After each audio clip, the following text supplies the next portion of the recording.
But Charlie, when he came onto campus, he loved to immerse himself in the culture of the campus that he was in. And so, from word on the street, you guys have a chant out there. I hear it's a good one. It's Hotty Toddy.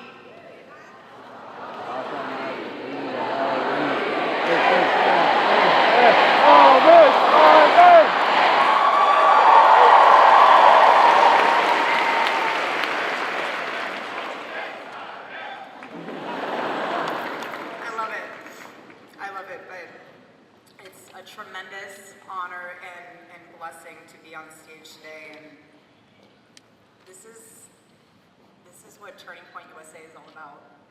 This is what the future of our country is all about, and I want to thank you all also on a personal level for all of your prayers and all of your support, not only for our family, but for the Turning Point USA family, which includes all of you, especially those that are students, part of the Turning Point USA chapter at Ole Miss. So I love you guys, truly.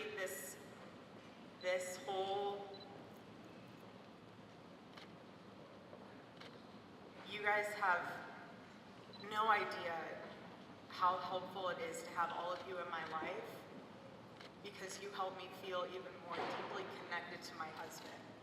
And I thank you for that.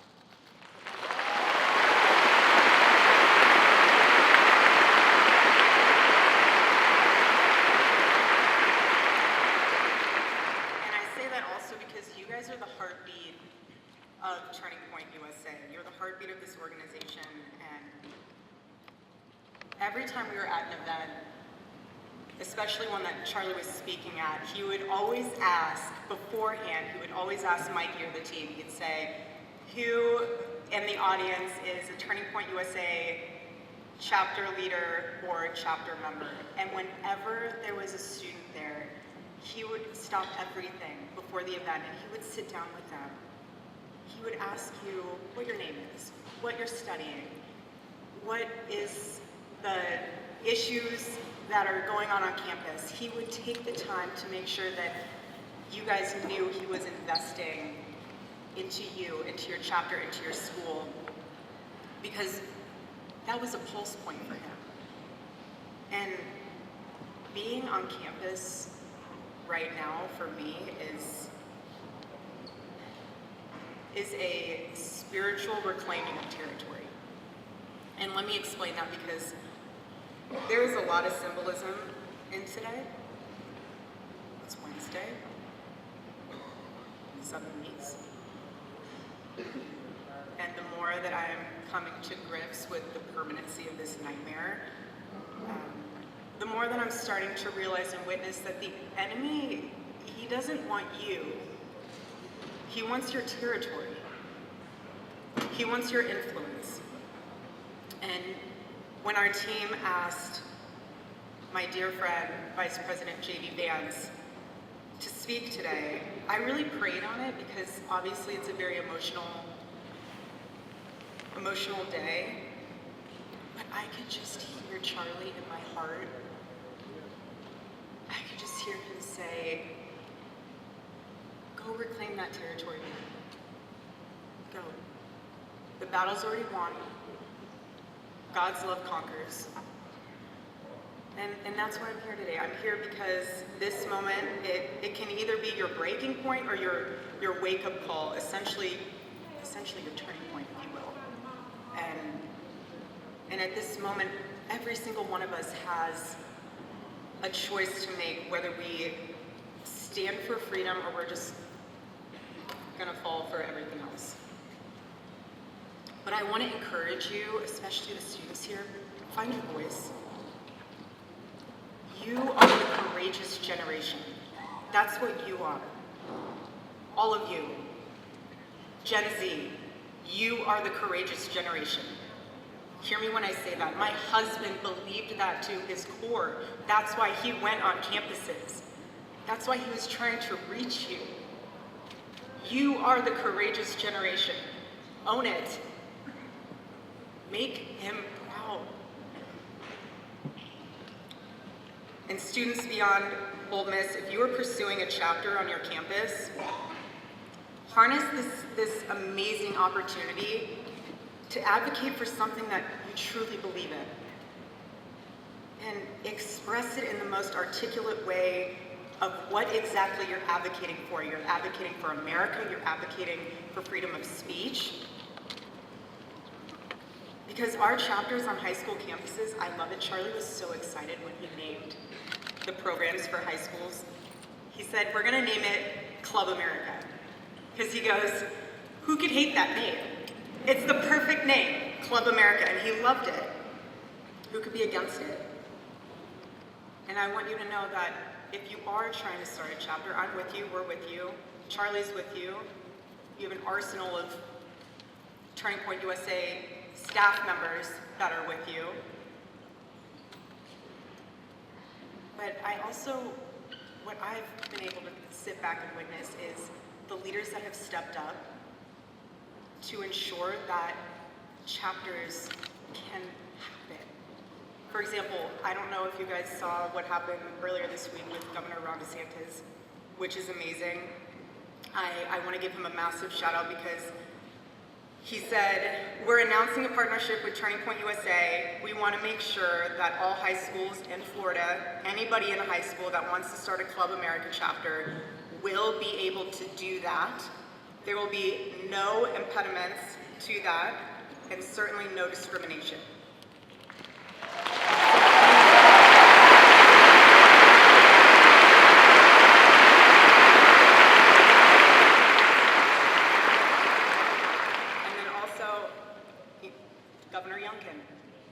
I want to thank him as well. He donated generously to Turning Point USA to support new Turning Point USA chapters all over the Commonwealth of Virginia. How powerful is that?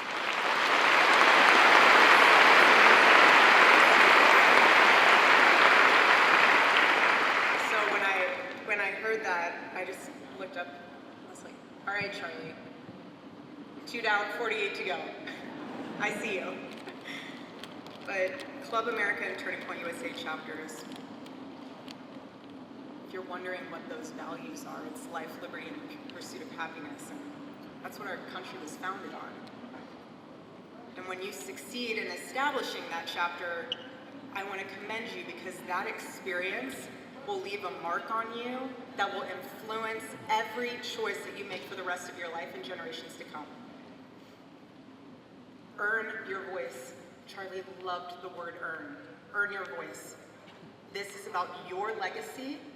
Each one of you in this room, everyone watching, when you earn your voice and you stand up for what is right, that is a part of your legacy, your family's legacy, just as much as it is part of Charlie's legacy. Don't forget that. Don't ever forget that. Because if there's one thing I've learned, especially being with Charlie for the past 7 years, it's that the hope we're looking for is not found in Washington, it's not found in media, it's right here.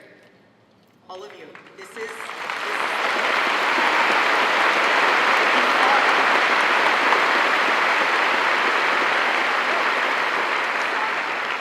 stadiums like this. Charlie had a visual in his head. He loved the on-campus events, but for the night events, he would send Tyler pictures and the team pictures of, I want our chapter events to look like this. And he sent a picture of one of the largest college football stadiums in the country, packed. That was his vision.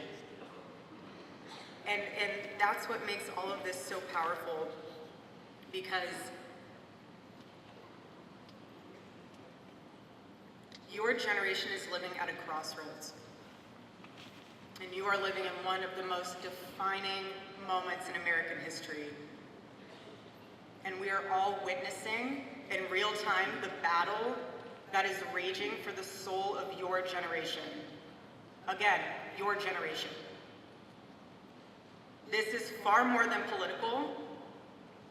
You will hear the world and the culture, for that matter, pressure you and say, go with the flow, don't ruffle feathers, Don't say that, you might offend someone.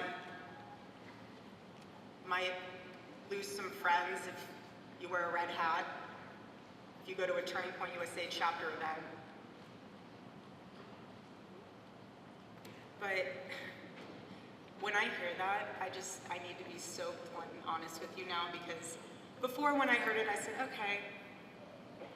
Now when I hear that, if you're worried about losing a friend, you might. I lost my friend. I lost my best friend. And if you're nervous about standing up for the truth, the assassination of my husband puts into perspective all those fears. It really does. Because my husband never went with the flow. He swam in the streams of significance. And Charlie knew so deeply to his core that comfort doesn't change the world. And you cannot influence the world when you look like it. The enemy of truth doesn't need to destroy a nation overnight. He just needs to convince people that truth no longer matters. And the enemy thrives when Christians don't speak up, when citizens don't vote, when students don't think for themselves. But in Ephesians chapter 5, verse 11, it says, "Have nothing to do with the fruitless deeds of darkness, but rather expose them." That's what it means to live as salt and light. To bring flavor to a world gone bland, and clarity to a world that lost its way and it's lost in confusion, because Christians are called to go into the public space to correct error with truth, and that's what my husband did. When he would sit there with his microphone, I got to watch this evolve over the years. At first, he would hold the microphone the whole time. He would listen. Then as years went on, he would put the microphone down, and he wasn't listening, he was hearing. He was absorbing what the students were saying and what they were asking. He was engaging.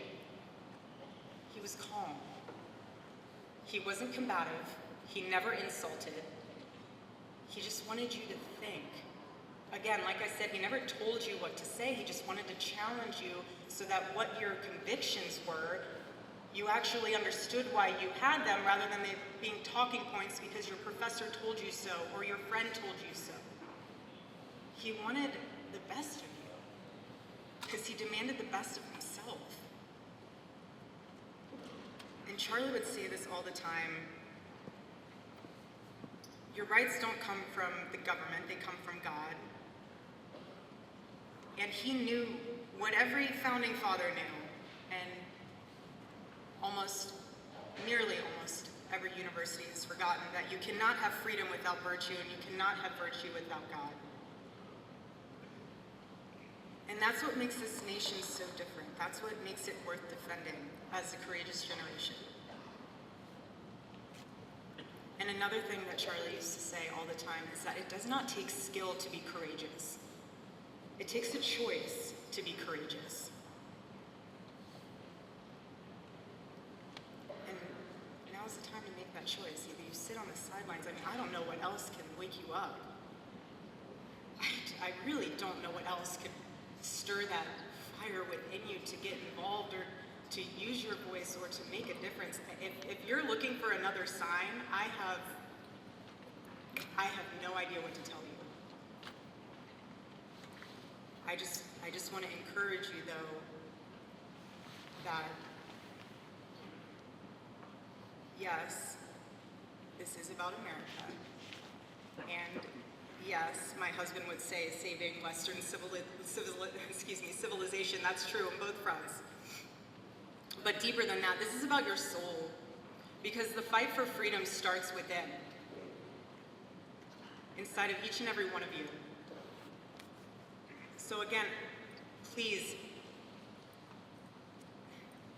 stand firm against the wickedness of the devil and the schemes of man.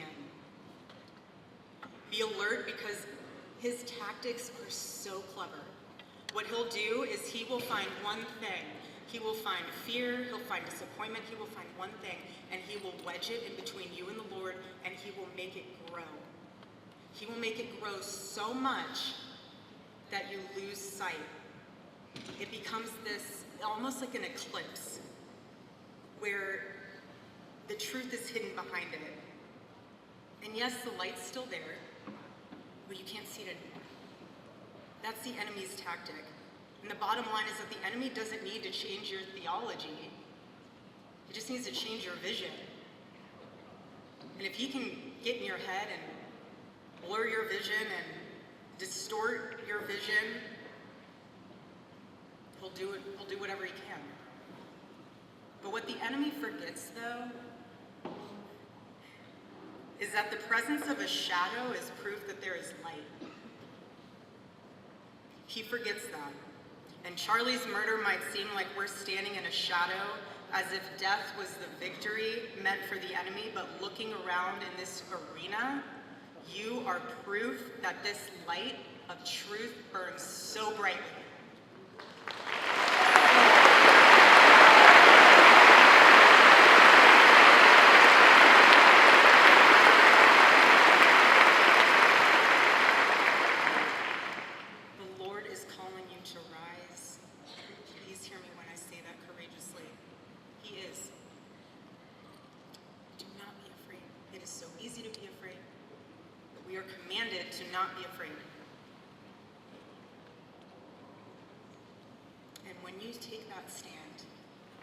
It will encourage and inspire someone else to do the same.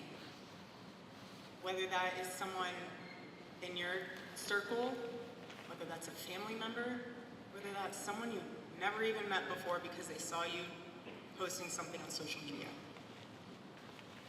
You can't change a nation if you're enslaved to fear. And you can't call out corruption if you're still chained to comfort. And you can't stand for truth if you first do not kneel before the Lord.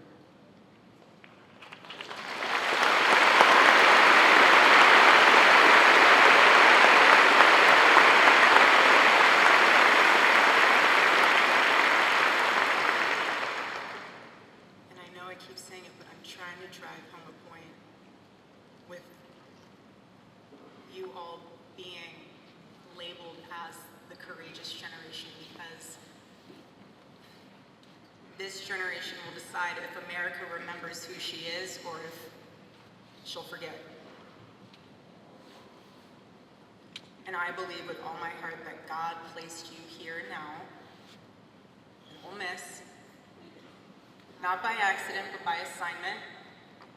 There is no mistake that you are here in this stadium and arena today. No mistake. God doesn't make mistakes. He doesn't make mistakes. And when being on this campus, I think of 18-year-old Charlie, who would always say, you know, when I started this, I had no money, no connections, and I had no idea what I was doing. But what he did know what he was doing was that he was obeying the Lord. He was obeying what the Lord had placed inside of his heart to fight for it.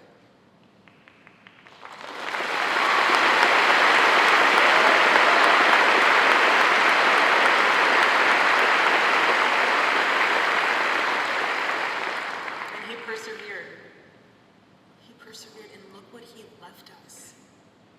Look what he left us with. He didn't leave us empty-handed. He built a machine, and all of you are a part of that. Again, the heartbeat of Turning Point USA. That's what happens when you obey the Lord. A movement like this, it becomes unstoppable. It becomes the revival that it is. And I just want this to be the generation that says, we will not apologize for loving our country first.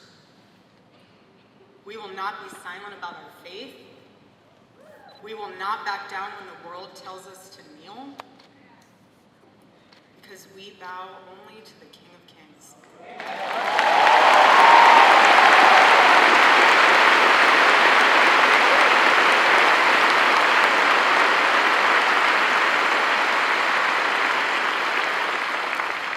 And it's from him that we rise. I personally still believe in America. I still believe in her founding. I still believe in her future. I don't care if people think it sounds crazy, but I still believe that our nation can heal. But we can't save a country that we're too afraid to defend.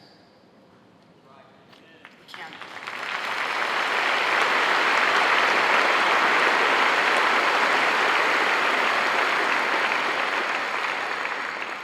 On a more personal note, inside of when we first moved in our home, inside of our bedroom, I had on the side wall, when you walk in, it was above the bookshelves, it says, on two framed pieces of paper, it says, "They will be known by the boldness of their faith." And when I hung that, as many women can attest to this, when you hang things, you see them all the time, you just kind of go about your life. And so, being in the position that I am now, it took me a while to even just make it back into our bedroom. I used to sprint from the opening door into the bathroom and sprint out. I was not ready to walk into our bedroom yet. And when I was finally able to sleep in our bed for the first time, I slept on his side of the bed. And I noticed, because he had to sleep a certain way on his side, facing the outside of the bed, because he had a bad back. I'm sure most of you didn't know that, but he had a really bad back. Anyway, so that's also why he wore compression socks too. I know a lot of people are like, why do you wear compression socks? Circulation. Anyway, so he would sleep that direction, and so I found myself sleeping that direction as well. And when I woke up, the past several nights that I've been able to be in there, I saw that the first thing I'd see is that on the wall, "They will be known by the boldness of their faith." And I thought to myself, he saw that every single morning he woke up. I didn't, because I'm on the other side of the bed, so I'm facing the window. But he saw that every single morning. And then I thought to myself, because when I go to the office, I will never sit in his office chair. So there's like a couch on the side when you walk in, and I sit on the couch. And on his desk, flanked between the Bible verse of Micah, chapter 6, verse 3, it all kind of came together for me. So he sees us on the wall, and then he sees on his desk these three questions that he would ask himself every single day. And it would be, what is something I can do for someone today? The second one was, what is something I can do to add value to the world today? And the third was, how can I honor God today? Those were the three questions combined with the words he saw every single morning. So to me,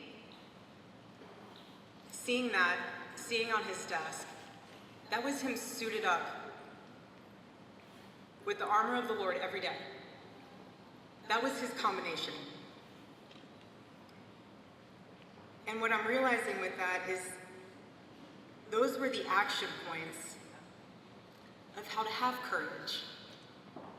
Because you can ask me, well, how do I become courageous? Ask yourself those three questions every single day. And I promise you, you will get courage. You will. Because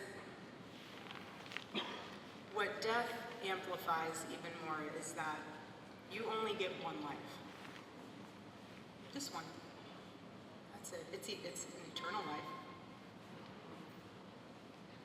So that's why you have to live like it matters. But I want to remind you that God has created you for greatness, not for something that's lifeless, just greatness. And the question isn't how long you're going to live. It's what are you going to do with your life in the time that the Lord has blessed you with? What are you going to do with that?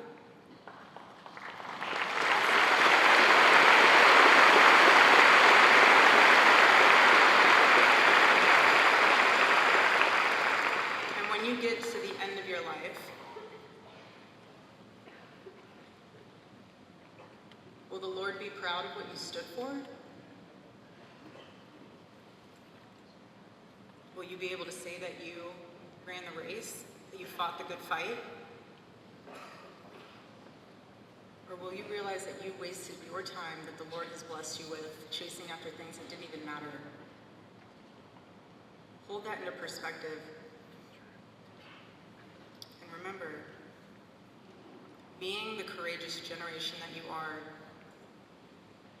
stand up for the truth, defend life, love your family fearlessly, love your spouse fearlessly,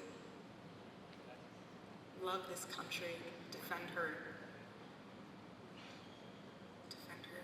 and serve our God. And don't think that it's someone else's role to do it. You do it. You do it. Do it for Charlie. Do it for Charlie.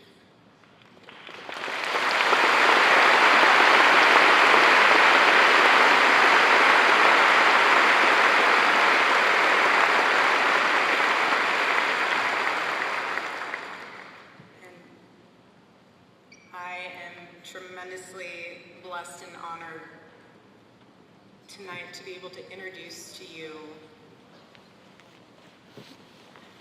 a very, very dear friend, his wife. They are incredible. And I see no one will ever replace my husband. But I do see some similarities of my husband in JD and Vice President JD Vance. I do. And that's why I'm so blessed to be able to introduce him tonight,